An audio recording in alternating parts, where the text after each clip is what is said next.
This initiative is called the Ohio Clean Lakes Initiative. It's a program based upon the algae bloom that we've seen in Lake Erie over the past few years. They're looking in the western Lake Erie Basin to see how they can reduce the dissolved reactive phosphorus numbers.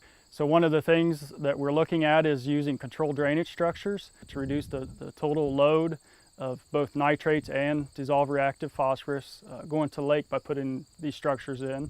If they can manage it during the growing season, a yield bump in a drier part of the season. So if they have a year where they're at a deficit for water and it rains, it just doesn't let that water escape right through the drainage system. It actually saves that water in the field for the crops to use. The controlled drainage device today I put in 5 years ago. I think it's probably a good thing being able to back your water up, especially in the summertime, to keep your crop growing in the summer.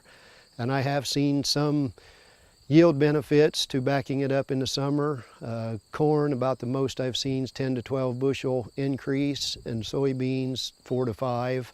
So not big increases, but at today's prices, you know, it adds up. I only go to the boards when I need to open or close them. There's no reason to do anything different. They run by themselves. There's nothing else to do. Basically what you do, there's a little slot that the boards slide in, and the boards have rubber seals on 3 sides so that once you put them in, they're sealed and water can't seep around them or get around them. But you slide, say I wanted to bring the water up 15 inches, I would take 3 5-inch boards. Now you do it one at a time, but I would slide the first board in, shove it all the way to the bottom, then take the next board, shove it down on top of the first one, and after I shove the third one in, then that's going to bring my water level up 15 inches. And now if the water pressure gets high enough, the water will just flow over that and it will keep right on draining. So it'll never get higher than the 15 inches.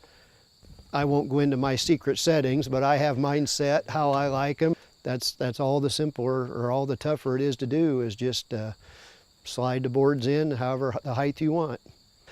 There's virtually no maintenance. It doesn't take much to operate them. I wouldn't be afraid to send a 12-year-old son or daughter back to adjust them.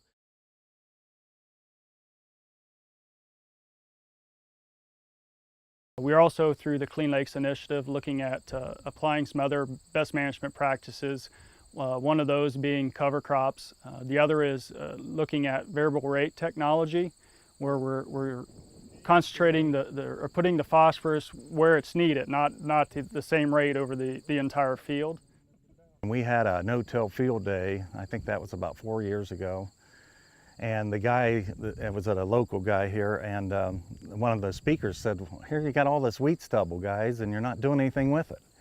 You know, and that really got my attention, you know. And he said, "Well, you guys could have cover crops out there and doing, you know, working for you." So that's when I started really looking into it. The benefits that I've seen in the 2 years that I've had it, planted corn into it, the ground is a little mellower. I don't have any crusting problem, but I'm counting on nitrogen from the year before that was fixed from the peas.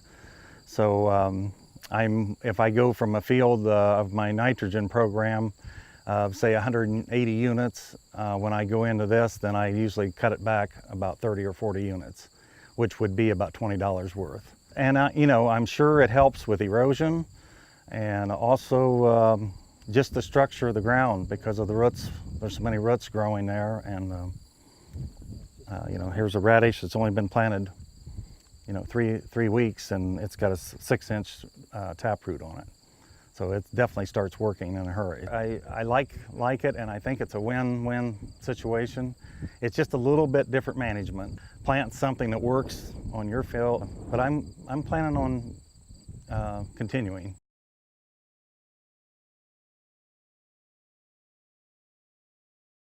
But the biggest advantage is trying to keep nitrates in the fields. I mean, nitrates are not good in the rivers. If I keep my nitrates in my field and they leach back in the field, then I'm not feeding the problem. So I feel I'm doing my share to help, you know, curb the nitrate problem.